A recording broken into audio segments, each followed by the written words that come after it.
undermine people's livelihood, and increases inequality. Further, CPDE calls on governments and civil society to work together to ensure the highest standards for transparency and accountability. CPDE advocates the protection of communities' development rights and the promotion of small and medium-sized enterprises and local entrepreneurs in support of national industrialization. Finally, CPDE demands the strengthening of labor protection and the promotion of the right to collective bargaining, trade union formation, and collective action. CPDE, in its various roles in the Global Partnership for Effective Development,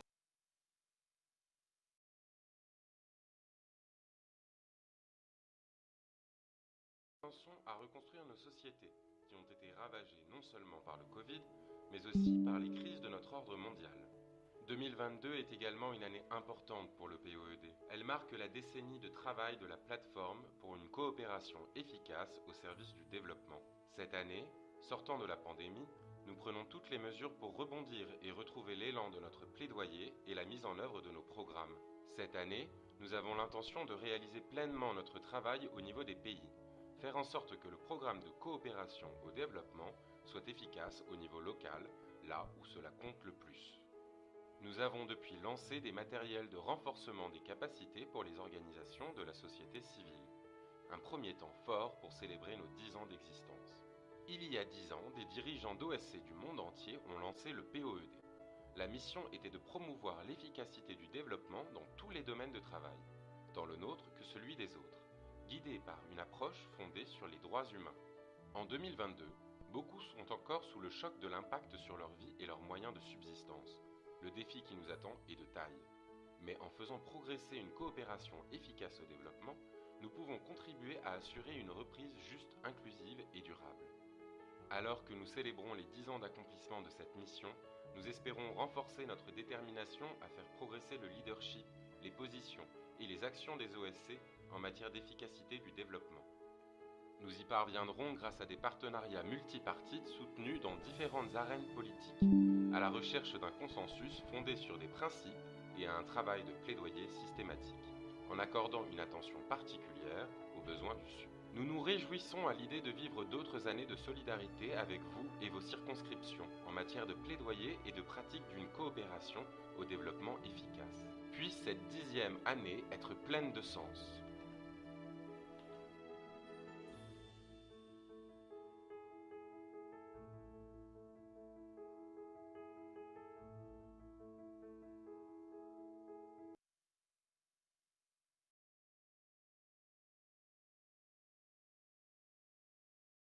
Une jeune fille était assise près de la rivière avec sa mère et son père. Que va-t-il se passer maintenant, maman? Nous ne le savons pas encore, Maria.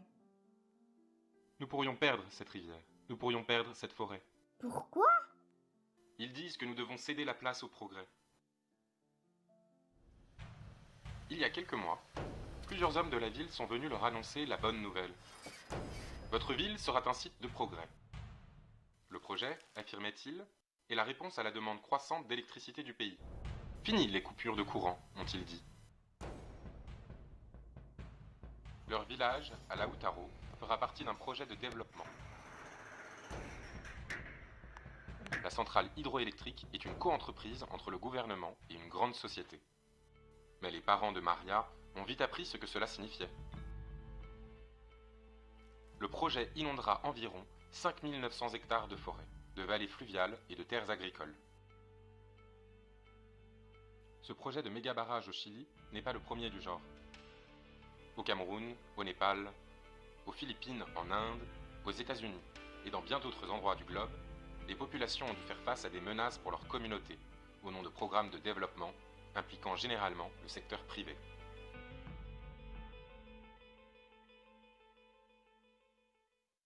Compte tenu de l'expérience négative de nombreuses communautés et de nombreux peuples sur les pratiques du secteur privé, en particulier des sociétés multinationales dans le développement, la société civile a trouvé des moyens de traiter avec le secteur privé dans le développement.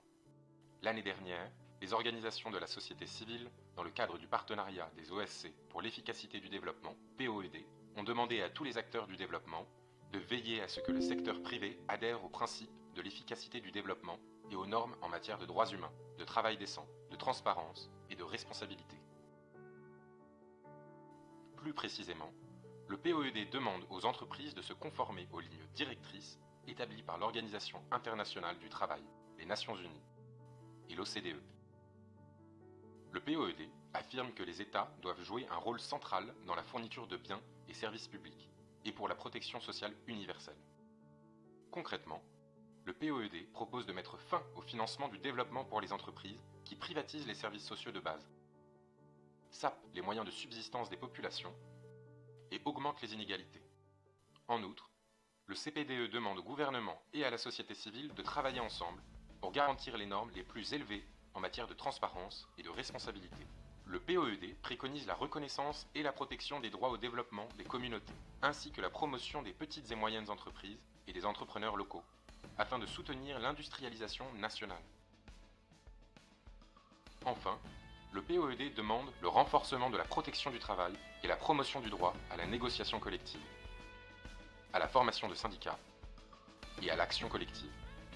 Le POED, dans ses différents rôles au sein du PMCED, s'est engagé dans l'élaboration des principes de Kampala sur l'efficacité de la participation du secteur privé dans la coopération au développement. Approuvé par le comité de pilotage du partenariat mondial à Kampala, en Ouganda, en mars 2019, les 5 principes sont les suivants. Principe 1. Assurer une appropriation inclusive par les pays, renforcer la coordination et l'alignement et intensifier les efforts de développement des capacités au niveau des pays. Principe 2. Obtenir des résultats et exercer un impact ciblé. Assurer l'obtention de résultats utiles au progrès du développement durable en produisant des effets mutuellement avantageux. Principe 3. Instaurer des partenariats inclusifs. Renforcer la confiance à travers un processus de dialogue et de consultation ouvert. Principe 4. Garantir la transparence et l'exercice de la redevabilité. Mesurer et diffuser les résultats en matière de développement durable, afin de favoriser l'apprentissage et de transposer les approches fructueuses à une plus grande échelle. Principe 5. Ne laisser personne de côté. Reconnaître, partager et atténuer les risques pour tous les partenaires.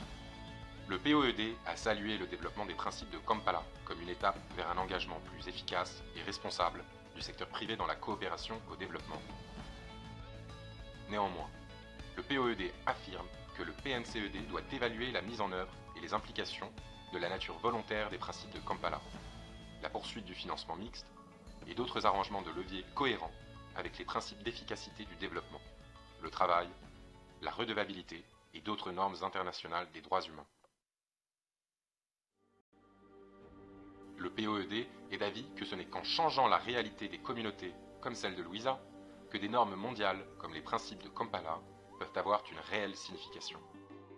En 2011, Maria a rejoint ses parents et des dizaines d'autres personnes dans leur petit village dans les rues de Koik pour protester contre le projet. Les mobilisations ont pris de plus en plus d'ampleur. En juin 2014, le gouvernement a abandonné le projet. Cette histoire a une fin heureuse, mais il existe d'innombrables histoires d'autres villages qui ont perdu dans leur lutte pour que le développement serve les besoins de leur communauté. Le POED reconnaît le rôle important que le secteur privé peut jouer dans le développement et la coopération.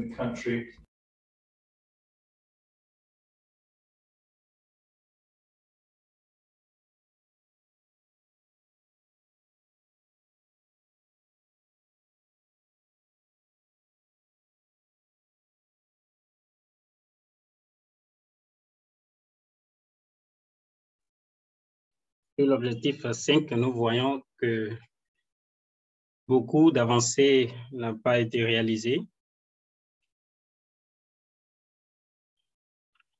Donc, nous espérons travailler avec les coalitions de la société civile pour faire avancer un certain nombre de ces objectifs. Je ne sais pas si des pays qui sont présents ici aujourd'hui, nous avons des représentants de ces pays-là. Sinon, cela nous permettrait d'avoir une présentation, une discussion libre, que nous puissions partager des perspectives différentes sur ce qu'est le rôle de la société civile dans chacun de ces pays. Et c'est vrai que nous travaillons avec les gouvernements pour continuer à avoir cette analyse conjointe, c'est-à-dire les perspectives de la société civile, pour s'assurer que ces perspectives sont intégrées dans travail. Ben, pour moi, le plus important ici dans cette conversation, c'est que nous puissions écouter les différents représentants des pays qui sont ici sur quelle est votre perception de la possibilité pour les OSC de renforcer les EVN. Donc, nous voyons ici à l'écran actuellement, je voudrais déjà souhaiter la bienvenue au ministre de la Planification du Pakistan, le professeur Hassan Ikram. Merci beaucoup pour votre temps. Nous voudrons aussi vous souhaiter la bienvenue pour entamer donc les discussions de ce panel.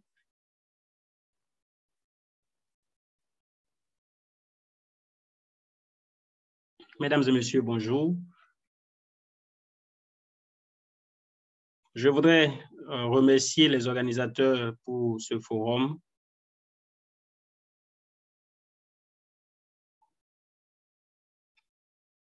Qui porte sur le rôle du partenariat des OSC. Nous avons du mal à entendre l'orateur.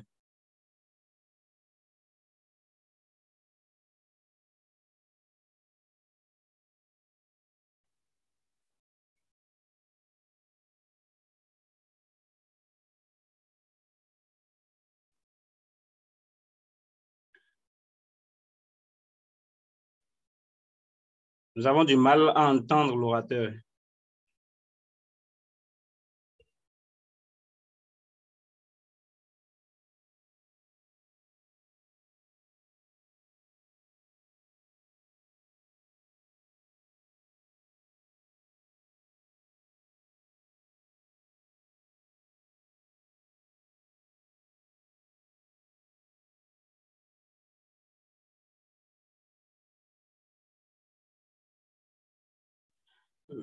Bien que nous ayons encore des difficultés à intégrer ces questions au niveau national,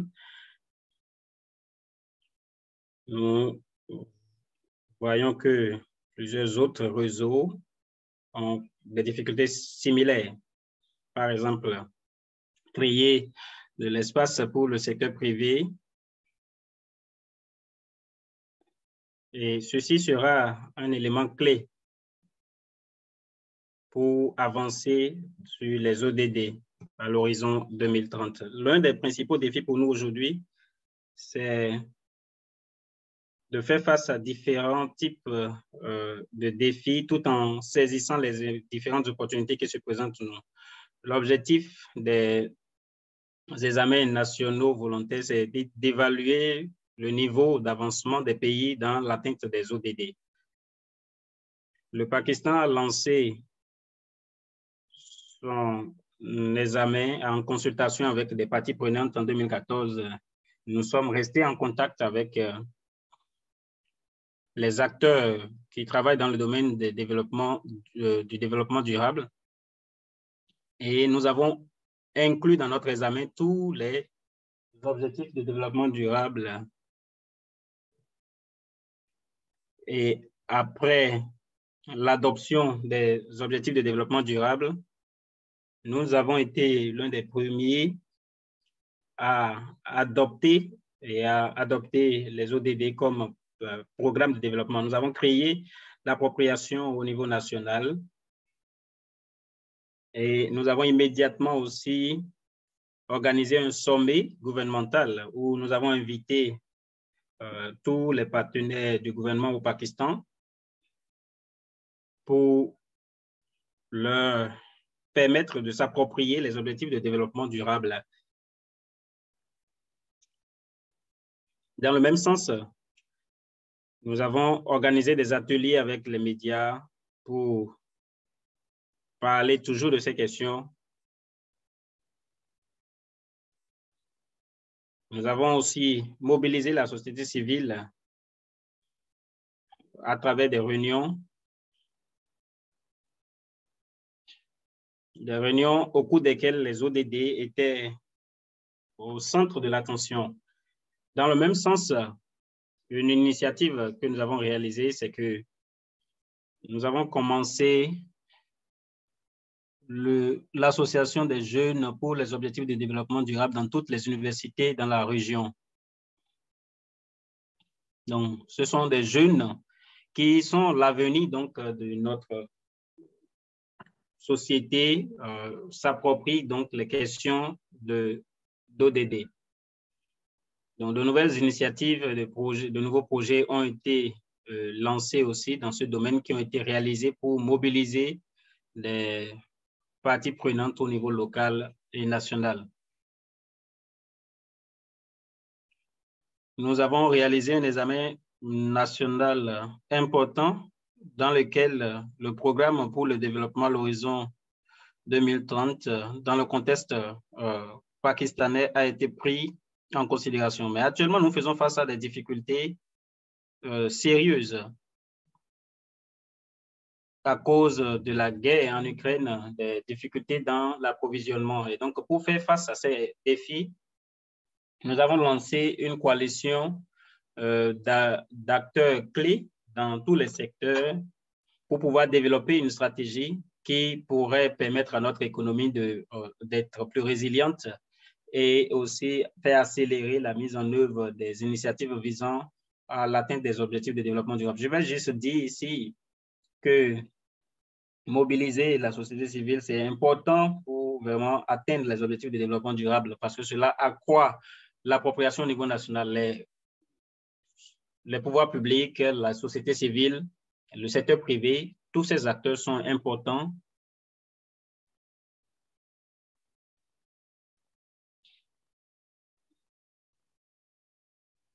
Donc, nous avons commencé ces activités depuis 2017 et nous avons continué, nous avons maintenu cela. Et je voudrais demander, ou plutôt relever qu'il y a une nécessité de créer une évaluation à mi-parcours des objectifs de développement durable. Et le Pakistan serait favorable à l'organisation de ce type de consultation qui vont nous permettre de formuler et de développer des plans pour les années à venir pour accroître l'efficacité de nos processus et combler les lacunes qui existent pour nous assurer que le programme à l'horizon 2030 ne soit pas un vœu pieux. Je voudrais conclure en disant que pour atteindre les objectifs de développement durable à l'horizon 2030, il faut des stratégies et nous sommes impatients de créer des partenariats. Et juste après cette session, ce forum, nous avons déjà décidé de repartir dans notre pays pour organiser une réunion de partenaires avec notre société civile, nos partenaires de la société civile, pour voir comment, sur la base de l'expérience que nous avons appris, nous avons partagé ici et des leçons apprises, comment nous pouvons développer et accélérer nos partenariats existants, améliorer nos partenariats existants.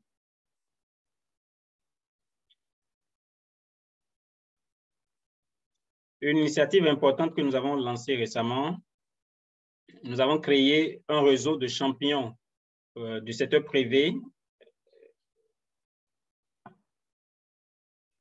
ensemble avec le gouvernement qui font des propositions de mécanismes de mise en œuvre pour nous assurer que nous réalisons ces objectifs. Merci.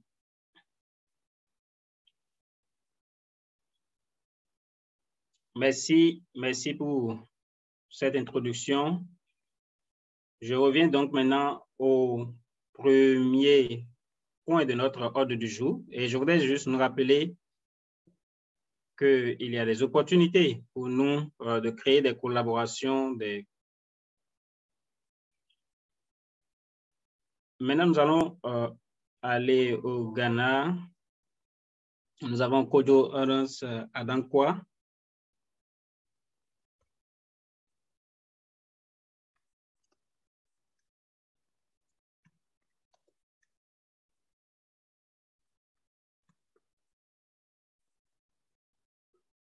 Je vais essayer de me focaliser.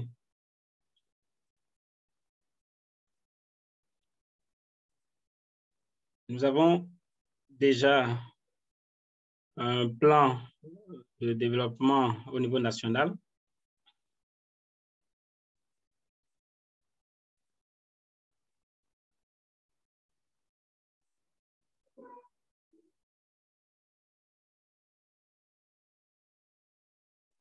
Nous avons un plan de développement national et dans tous les secteurs,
l'agenda 2063 est intégré à ces objectifs.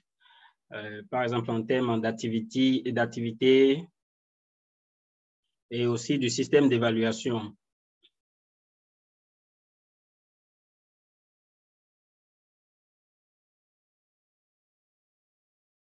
Et donc, toutes ces priorités sont intégrées au plan de développement au niveau national.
Donc, ce comité qui siège au niveau du Comité national de développement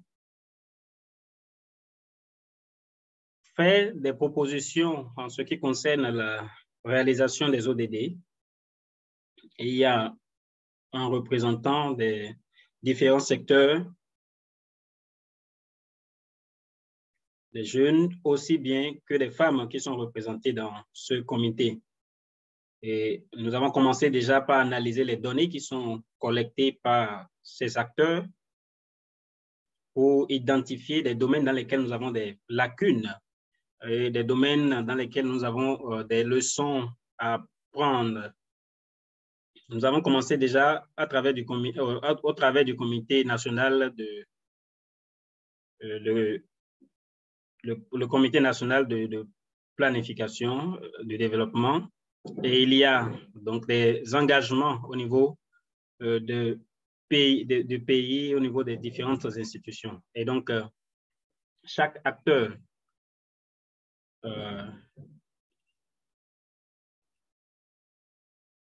et donc, chaque acteur de la société est représenté, et il y a au cabinet du président une représentation aussi de ce comité. Donc, grâce à ce système, nous avons pu avoir des informations plus appropriées sur la réalisation des ODD, et les différentes vérifications, les différentes analyses sont réalisées par cette équipe.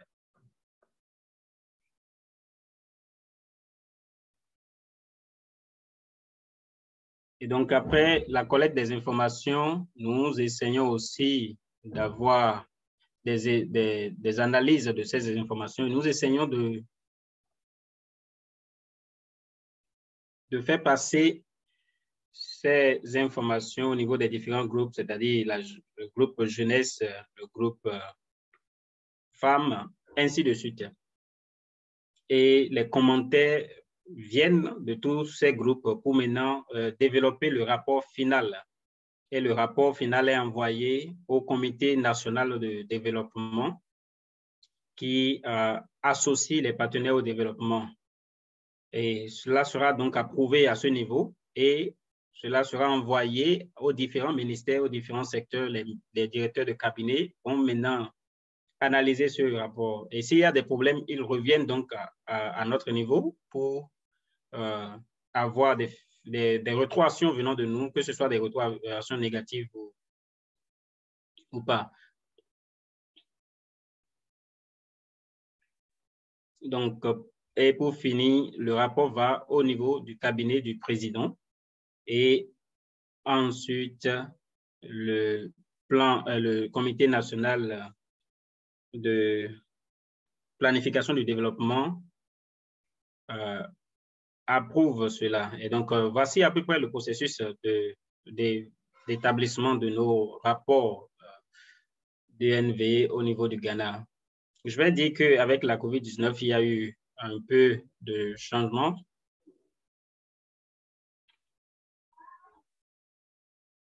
Et surtout au niveau de la collecte des données sur ces questions. Merci pour cette présentation. Merci, Dr. Mansa. Plusieurs d'entre nous nous considérons le Ghana comme un exemple. Et nous voyons aussi cette localisation que vous avez faite du processus des examens nationaux, les examens nationaux volontaires. Donc, maintenant, pour continuer,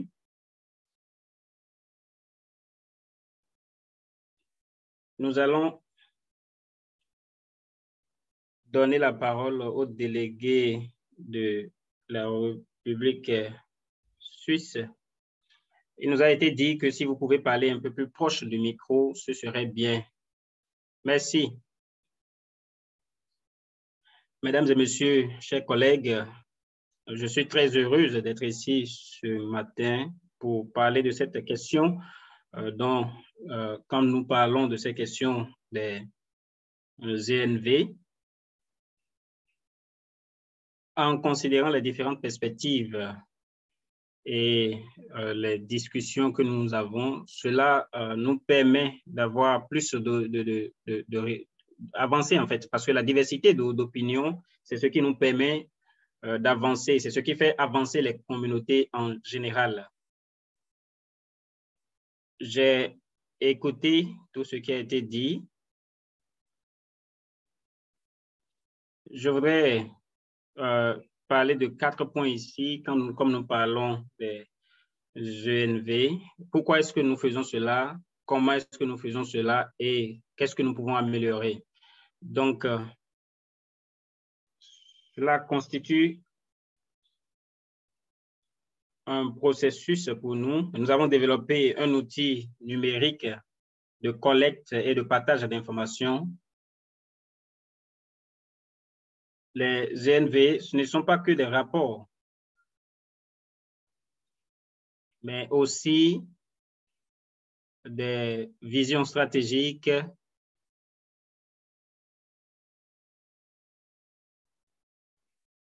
nous voulons que tout le monde puisse travailler dans un système intégré à tous les niveaux du gouvernement et au niveau de toutes nos parties prenantes aussi. Nous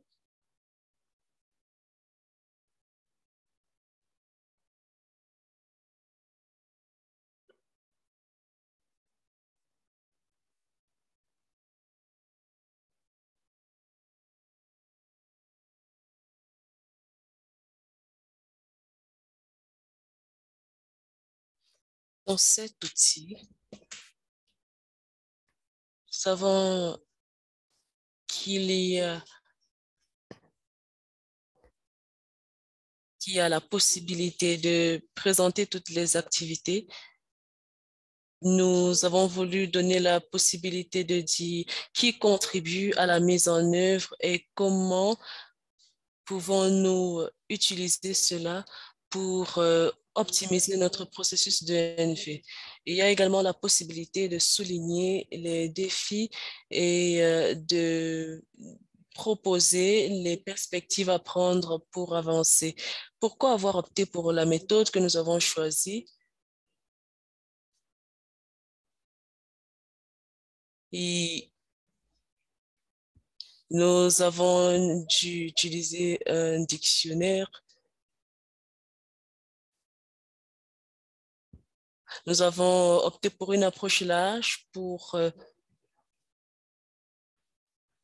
prendre en considération tous les points de vue. Nous avons également mis à jour, nous avons impliqué tous les acteurs du gouvernement, du niveau local, de la société civile, du secteur privé et autres acteurs. Nous avons voulu faire preuve de diversité dans nos approches, dans la collecte des données et nous avons présenté les données collectées que nous avons mises à jour. Rapidement, je vais citer un exemple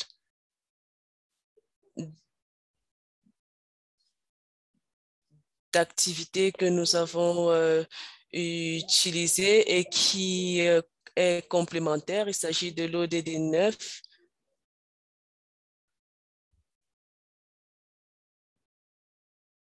Le gouvernement a vu savoir comment investir dans les infrastructures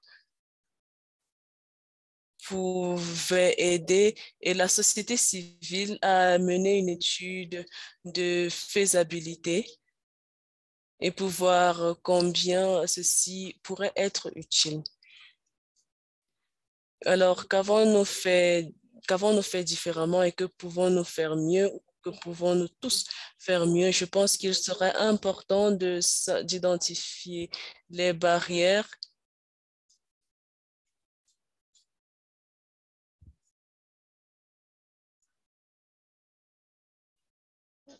de savoir ce qu'il faut améliorer. S'agit-il du système? Savoir ce qu'on peut faire, comment optimiser nos activités en si peu de temps. Certaines critiques ont été soulevées.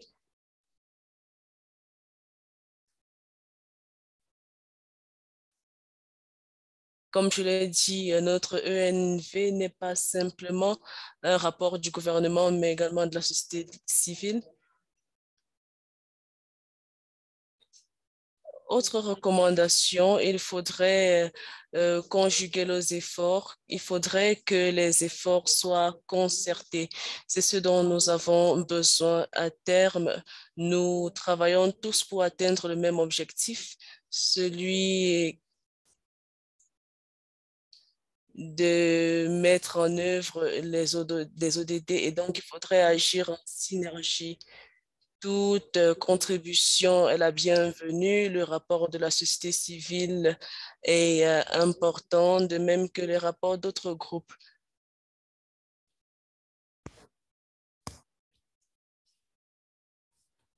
Et c'est à partir de ces rapports que nous savons quelles activités mener à l'avenir. Merci infiniment. C'est utile d'entendre cela. Nous sommes heureux de savoir que vous avez utilisé la technologie pour avoir toutes ces informations et pour avoir un rapport sociétal. Merci pour cet aperçu. Je vais à présent donner la parole au gouvernement de Monténégro qui a également mis à contribution la société civile dans son processus de NV. Nous souhaitons savoir comment vous avez procédé. Rapidement, je vous rappelle de vous rapprocher du micro lorsque vous parlez.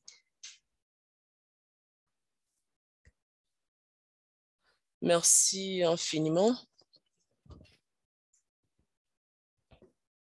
d'avoir organisé cet événement parallèle.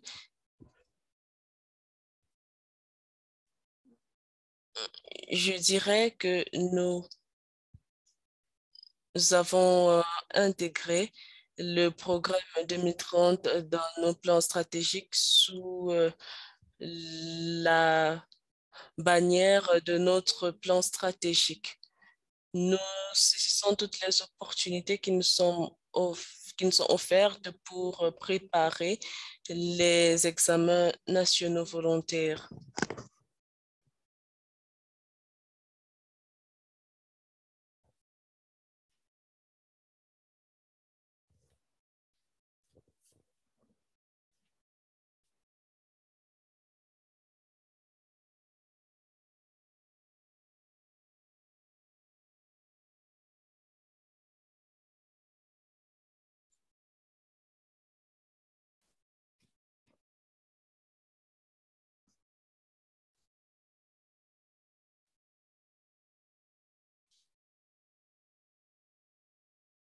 Conformément aux directives et recommandations des ateliers mondiaux, nous avons eu un plan et les plans régionaux et mondiaux, nous avons mis à contribution toutes les parties prenantes. Et nous avons également créé un groupe de travail pour préparer l'ENV.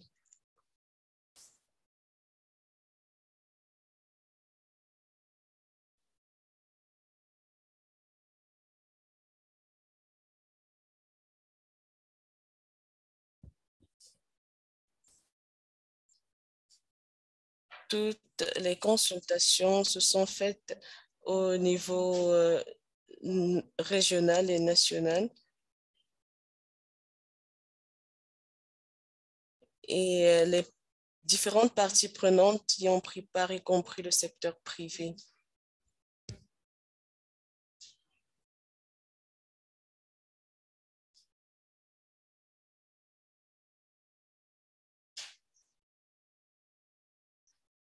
Lors des consultations en ligne, nous avons pu écouter les points de vue des jeunes et une plateforme en ligne a été créée, une plateforme qui présente les ODD qui sont pris en compte dans le deuxième ENV.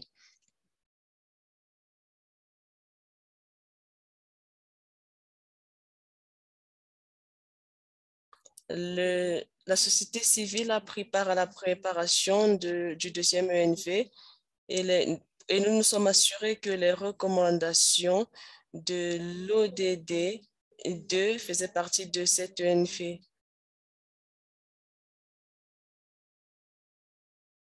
Nous avons également pris en compte les points de vue des groupes communautaires liés notamment à l'égalité de genre, aux droits de l'homme, Le secteur privé a également fait ses recommandations. Nous avons également pris en compte les points de vue d'autres groupes vulnérables, notamment les groupes de personnes vivant avec un handicap.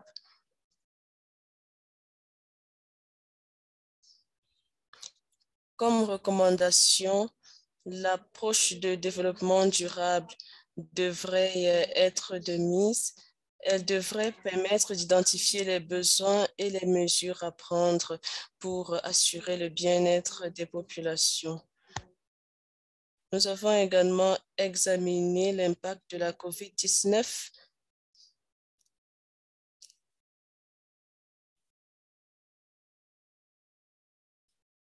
et nous avons pris en compte l'impact de cette COVID sur la mise en œuvre des ODD.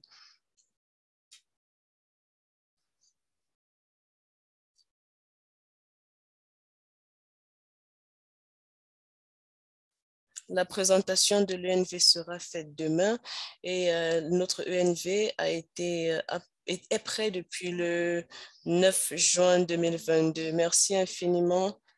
Vous avez mis l'accent sur les groupes vulnérables, sur les groupes de jeunes et sur les groupes marginalisés. Il est important que la voix de ces groupes soit prise en compte dans le processus de NV. Ainsi, nous allons donner la parole au gouvernement de la Grèce et nous saluons l'appui du gouvernement de la Grèce dans la prise en compte de la société civile. Merci.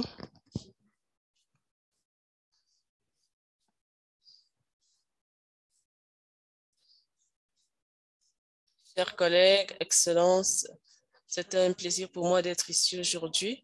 Je vais essayer de brièvement décrire notre méthodologie pour l'élaboration de l'ENV de cette année en Grèce. La participation a été prise en compte. Depuis 2019, nous avons créé au sein de la présidence un mécanisme de suivi qui rapporte fréquemment sur l'état de mise en œuvre des politiques. Et donc, il y a une bonne connaissance des politiques. Le deuxième ENV fait partie de ce processus. Nous avons conçu notre ENV sur la base de consultation. La première était une approche de dialogue avec le gouvernement où tous les groupes ont été invités à présenter leurs priorités. Le deuxième tour de consultation a commencé par une lettre envoyée aux parties prenantes clés pour contribuer sur la mise en œuvre des ODD à travers des présentations dans leurs différents secteurs d'activité et les défis, les meilleures pratiques et les recommandations. La lettre précisait également que les différents groupes qui avaient reçu la lettre préparent ce qui doit être inclus dans l'ENV.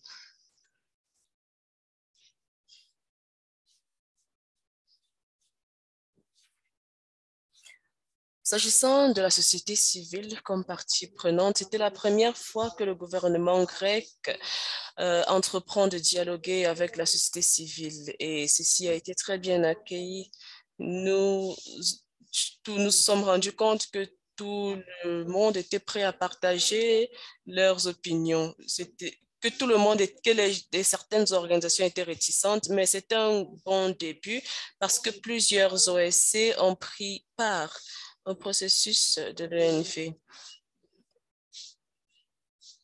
Le secrétaire général a reçu des invitations, a pris part à ces réunions pour mieux comprendre les préoccupations de la société civile. Le troisième tour de consultation était avec les citoyens. Et le projet de l'UNV a été soumis au public pour son appréciation. Ceci a duré 10 jours. Nous voulions que le public approuve l'ENV. Donc, lors de ce tour de consultation, nous avons salué le fait que les participants des 2 premiers tours de consultation ont également pris part à ce tour. pour leur permettre de prendre connaissance du projet de l'ENV et d'identifier les points qu'il fallait améliorer dans l'ENV.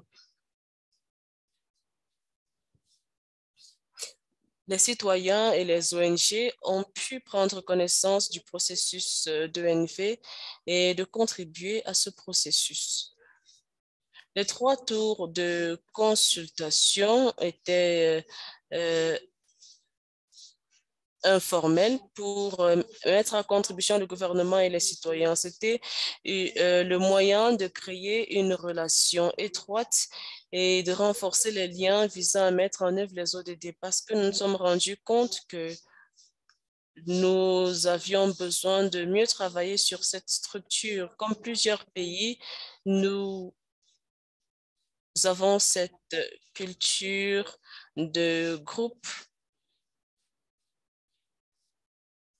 qui demande au gouvernement ce qu'ils veulent et qu'ils reçoivent ou pas. C'est un processus qui doit être arrêté. Maintenant, nous essayons de mettre l'accent sur les interactions parce que les solutions aux problèmes des citoyens doivent être trouvées en commun. Comme je l'ai dit, la collaboration avec les parties prenantes n'a pas été optimale, mais nous a permis d'identifier certains problèmes.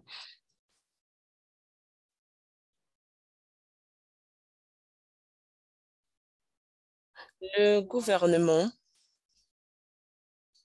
a promis d'instituer un mécanisme permanent d'implication des différentes parties prenantes.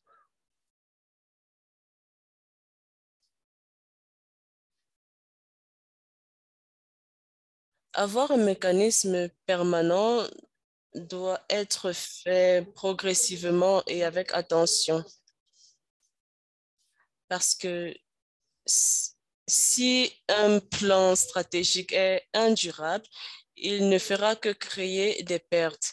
Alors, il faudrait avancer minutieusement dans l'élaboration de nos plans nationaux.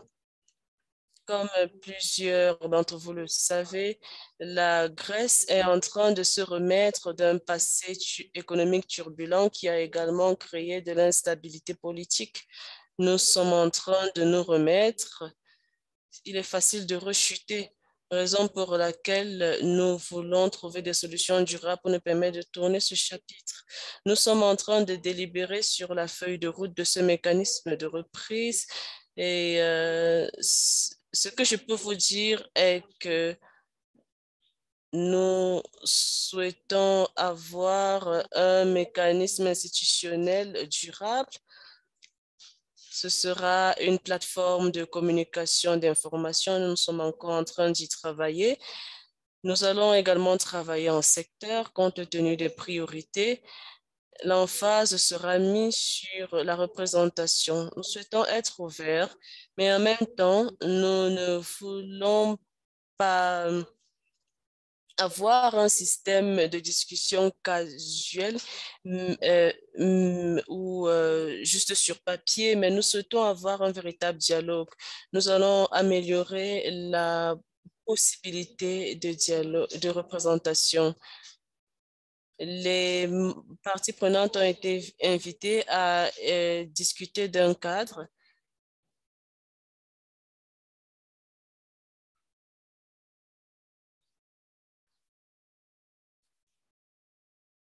Nous souhaitons que les parties prenantes travaillent entre elles parce que lors de ce processus, nous sommes rendus compte que certaines parties prenantes avaient des questions qui pourraient être répondues par d'autres groupes de parties prenantes et ceux-ci ne le savaient pas.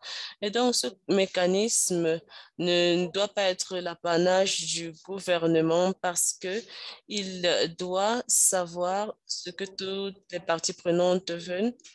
Il doit être durable pour une meilleure mise en œuvre. Et dans le cadre de ce mécanisme, nous devons nous assurer que les points de vue qui sont reçus visent à améliorer les politiques.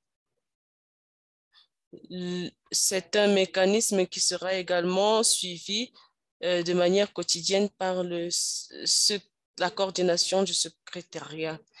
Il serait également important si nous incluions dans le cadre de ce mécanisme le programme 2030. Merci. Merci infiniment. Nous pouvons voir des présentations qui ont précédé qu'il y a beaucoup à discuter. Malheureusement, et nous n'avons pas suffisamment de temps pour en parler. Nous souhaitons juste retenir ce qui est pertinent de vos présentations et nous retenons que vous mettez l'accent sur le dialogue et la participation. Nous souhaitons également travailler avec vous pour développer ces modèles. Nous allons voir avec le DAES comment les ENV pourront être accordés beaucoup plus de temps pour envisager tous les contours de ces ENV.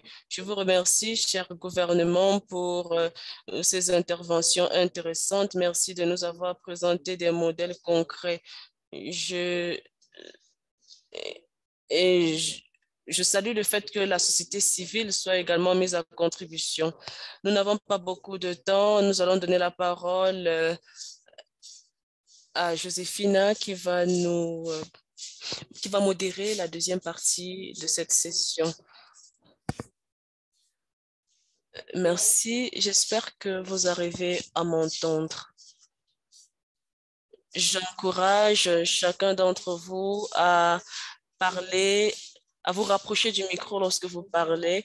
Nous avons essayé de rendre cet événement hybride, mais la qualité du son n'est pas bonne selon les retours des participants qui sont connectés sur Zoom.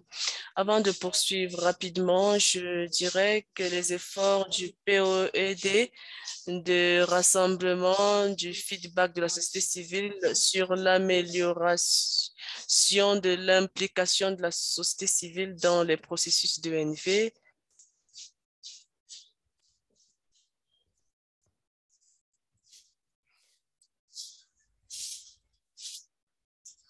Nous le faisons depuis 6 ans. Nos membres l'analyse sous le prisme de la coopération efficace au développement, comment les ENV pourraient être mieux menés. Ceci inclut le partenariat, la responsabilisation, la transparence. Il y a une tendance que j'aimerais souligner de ces processus est que, de manière générale, la société civile n'est pas suffisamment ou complètement satisfaite de la manière dont ces processus sont menés. Il y a une tendance baissière dans la consultation de la société civile, ce qui invite à une meilleure participation, pas uniquement lors des processus de consultation, mais également lors des processus de mise en œuvre. Ceci dit, je vais demander à mes collègues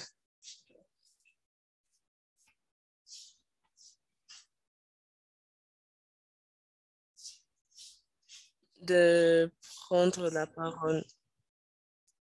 Je vais donner la parole à Shipi de l'Alliance pakistanaise pour le développement.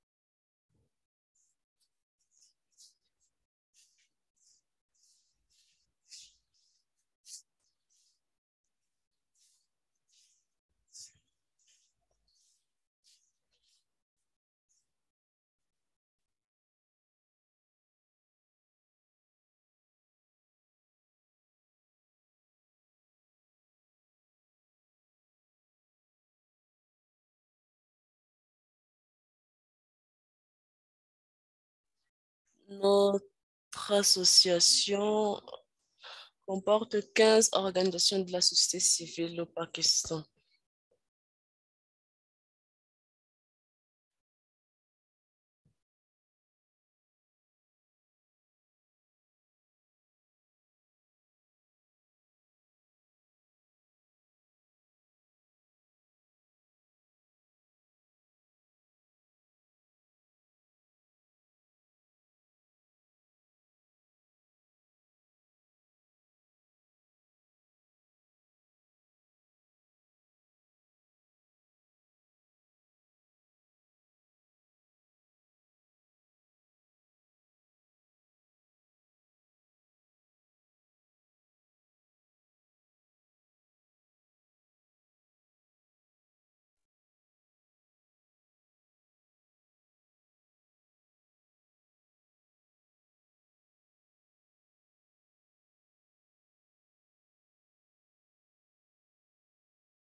Est-ce que nous pouvons passer aux recommandations concrètes?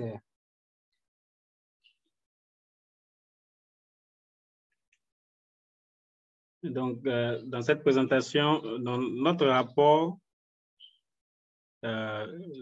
qui est le fruit de collaboration, de consultation au niveau des différentes parties prenantes, nous avons marqué les principaux objectifs, par exemple l'objectif 16 et d'autres.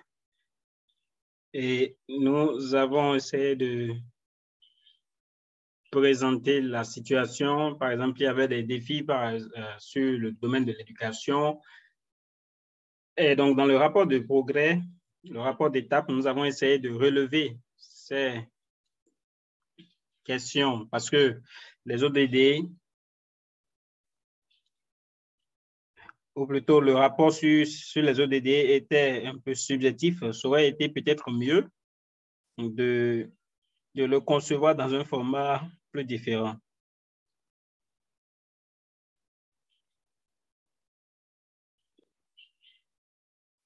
Donc, nous avons utilisé des données disponibles librement aussi bien que les données produites par l'État. Nous avons pris en tout 6 indicateurs et nous avons vu que dans 36 indicateurs, il y avait des rapports qui ne s'étaient pas suffisamment étayés.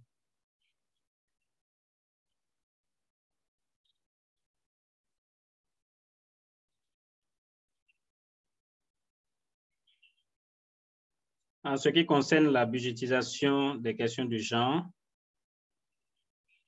désolé, je vais vous demander de vous arrêter là parce que nous n'avons plus beaucoup de temps. Pour ce qui concerne le rôle des femmes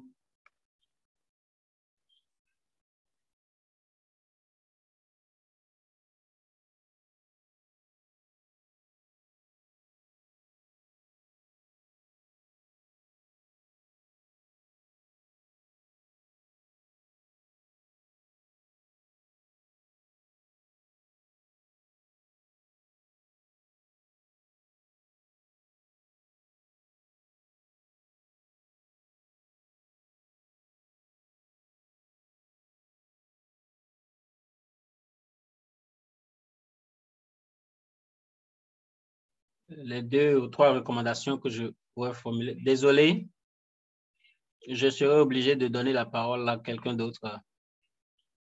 Cora, vous avez la parole, s'il vous plaît. Je vais essayer d'être très brève, vu que nous n'avons plus beaucoup de temps. Merci pour cette initiative pour développer, créer une forme d'interface de discussion. La transparence des données, pour nous, est importante et ce n'est pas une fin en soi.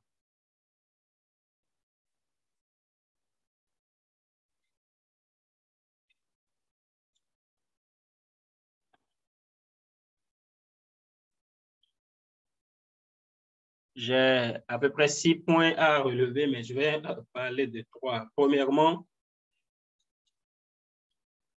donner une voix à toutes les différentes parties prenantes dans les prochaines éditions des évaluations des examens nationaux.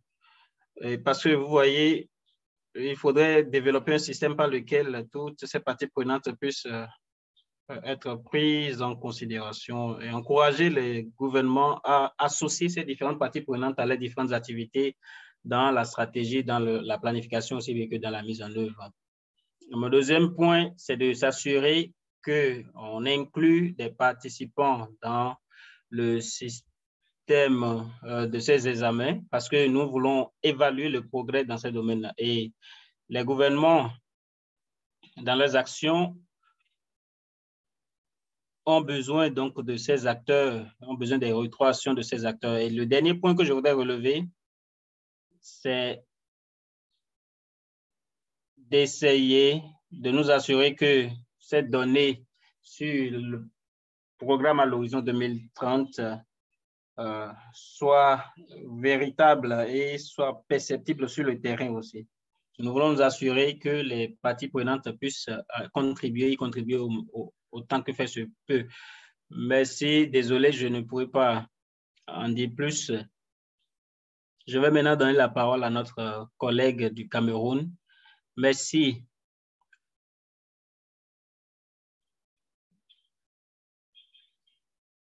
Merci et désolé pour ceux qui ne sont pas là. Cette année, nous faisons la présentation pour la deuxième fois et il y a eu vraiment du progrès qui a été réalisé dans le processus. Et je vais maintenant formuler nos recommandations. Avant cela, je voudrais noter que nous avons développé un rapport, élaboré un rapport complémentaire qui a été ajouté au rapport du gouvernement. L'autre chose aussi, c'est que en cause de la situation actuelle dans notre pays, nous n'avons pas pu couvrir tout le territoire. Et aussi, dans chacune des données qui ont été fournies ici, il y a des recommandations spécifiques. Il y a aussi des recommandations qui ont été formulées pour le gouvernement, par exemple, dans la mise en œuvre des ODD. Maintenant, il y a la nécessité de créer un système multi-acteurs pour l'évaluation et le suivi des ODD. Il y a aussi la nécessité de créer une ligne budgétaire allouée au programme allant dans le sens des ODD, aussi bien que pour le financement des OSC. Pour finir aussi, il y a aussi, troisièmement, une plus grande mobilisation des populations parce que il est nécessaire pour nous d'associer les régions, toutes les régions de notre pays. Donc, il est important aussi d'avoir des données désagrégées parce que l'étude, les recensements ne sont pas réalisés comme il se doit. Donc, nous devons aussi mettre en place des mécanismes et des systèmes pour la gestion de ce processus. Ceci dans le droit de fil des différents engagements de notre pays, l'accessibilité des services, améliorer climat favorable des OSC, développer un plan ferme pour faire face à la dégradation de la biodiversité et au changement climatique. Pour finir, un plan de communication sectorielle pour la sensibilisation. Je vous remercie.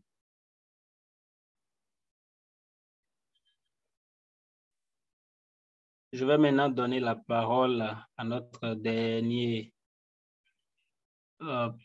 participant. Nous allons essayer de voir comment nous mettons ceci en 2 minutes. Comme mon collègue l'a dit, c'est juste le début de notre travail. Le processus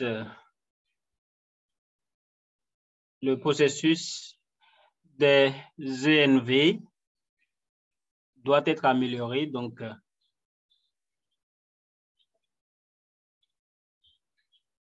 nous ne pouvons pas attendre la prochaine phase pour... donc, nous allons essayer, par exemple, de compter sur nos capacités internes, parce que nous devons savoir que la société civile a été dans ce processus parce qu'il y a eu beaucoup d'appui qui a été reçu d'acteurs pour les évaluations et tout cela. Et donc,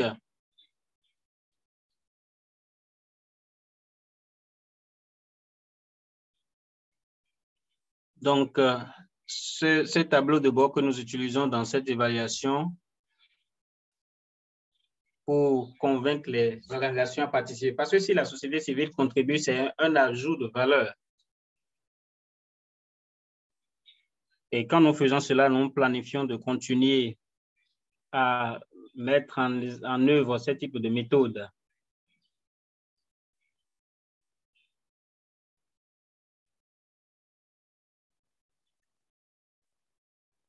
Maintenant, il y a le travail avec le gouvernement pour faire le monitoring du processus de mise en œuvre. Et nous avons commencé déjà cela et cela doit s'appliquer à tout le monde. Nous devons aussi faire de notre mieux pour soutenir les pays pour qu'ils puissent mettre en place des systèmes adéquats. Donc, nous devons travailler ensemble dans ce sens. Et aussi le secteur privé, parce que la participation est très faible dans les panels au niveau national où nous voyons ici la société civile à l'œuvre, mais très peu d'actions venant du secteur privé. Donc, essayez d'analyser les ENV dans le contexte des plans nationaux et des programmes nationaux de développement pour essayer de renforcer les capacités d'aider le pays, les gouvernements à améliorer leurs activités, leurs interventions. La dernière chose que je voudrais relever, c'est qu'il faut aussi parler aux populations. Nous essayons de travailler, par exemple, en tant que OSC, en tant que gouvernement, mais il faut aussi toucher les populations à la base. Et il faut aussi utiliser les ressources pour continuer dans ce processus, pour essayer d'expliquer ce qui s'est passé, par exemple, pendant toutes ces sessions, et essayer aussi de renforcer la dynamique au niveau des OSC pour que on planifie quelque chose pour l'avenir, pour l'année prochaine au niveau international, avec l'aide de nos gouvernements pour voir le processus.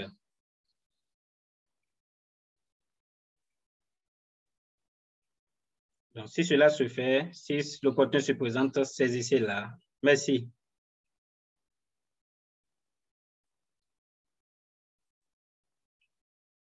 Merci beaucoup.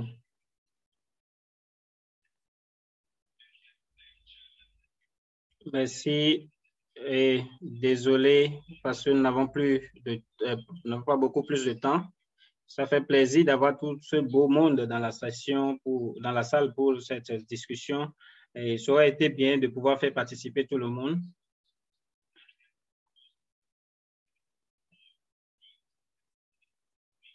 Donc, nous voudrons donner donc la parole pour la conclusion à nos panélistes. C'est un privilège pour moi de participer à cette session et à cause de notre temps, je voudrais juste dire que je vais remercier tous ceux qui sont ici, les organisations qui sont là pour toutes les bonnes pratiques et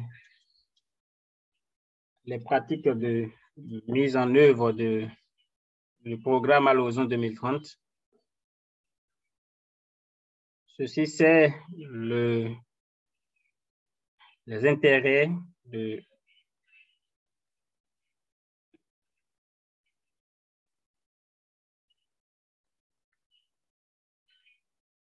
Nous allons continuer à apprendre des expériences des uns des autres.